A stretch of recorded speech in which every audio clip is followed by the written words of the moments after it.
Good morning and welcome to The Insight. Ngayong umaga ay magpapaalala ang salita ng Diyos sa bawat isa sa atin na kahit ang pananampalataya natin ay dumaraan sa pagsubok.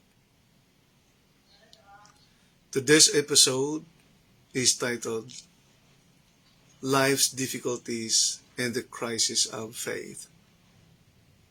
Dumating na ba kayo sa punto na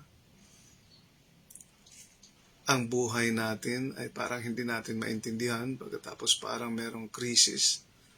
Ang krisis sa ating pananampalataya ay parang wala tayong maaninag na kalooban ng Panginoon. Parang si Job, nung siya ay dumanas ng matinding pagsubok sa buhay, na sabi niya, Lord, when I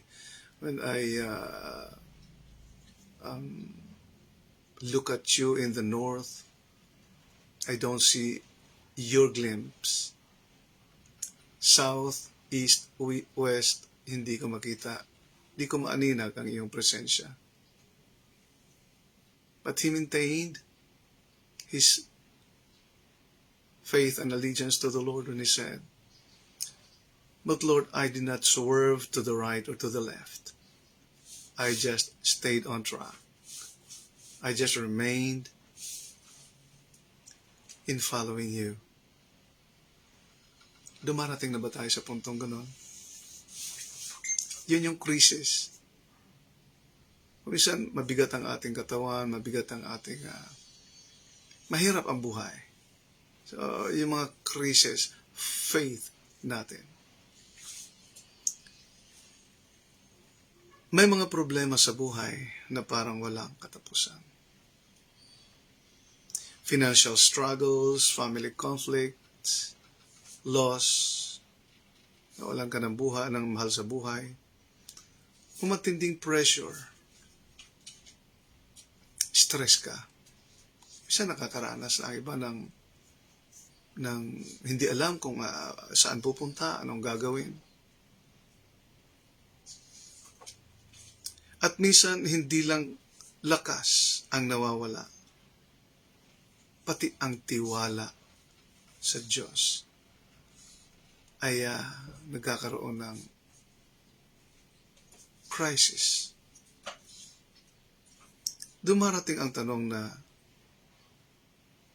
nasaan ka, Lord? Hindi kita mahagilap, hindi kita makita. Hindi ko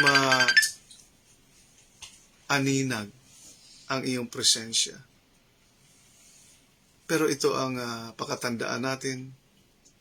Ang sabi ng Panginoong Hesus sa John chapter 16, verse 33, In this world you may have tribulations, but take heart, I have overcome the world. Sa sanlibutan ay mayroon kayong kapighatian. Kapighatian, hindi lang mababaw na pagsubok, kundi kapighatian. Kalooban mo, isipan mo, katawan mo, relasyon mo, and everything that surrounds you is parang nagko-collapse na. Ngunit ang problema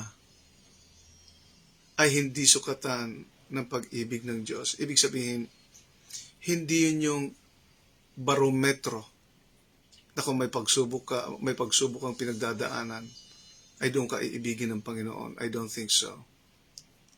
Talagang dumarating sa buhay natin yung mga pagsubok na ganyan, o mga panahon na iyon, na pressure, mga katulad ng pressure. Pero that doesn't mean that God has left you already. Remember, He promised, I will never leave you, never will I forsake you. That must be true. Ito ay bahagi ng buhay, pero hindi ito ang huling salita. Si Jesus ay nangangako ng buhay na walang problema. Ngunit nangangako din siya ng pasensya at tagumpay. Meron naman pala tagumpay. Because God is so patient for us. Kung pakiramdam mo ngayon ay parang nangihina na ang pananampalataya mo, tandaan mo ito. Ang Diyos ay gumagawa at hindi titigil sa paggawa, pagkilos sa buhay mo. Kahit hindi mo siya nakikita. Maaaring wala ka rin mararamdaman. But know that the Lord is at work. He is in motion. The Spirit of God is moving in your life. And He cannot just live sitting down, look at you sitting down without doing nothing, without doing anything for our relief, not just for our relief, but for our good. Minsan pa ito ang the insight. Sa gitna ng hirap ng buhay, hawakan mo ang pangako ng Diyos sapagkat sa Kanya ay may pag-asa. Hanggang sa muli. Magandang umaga.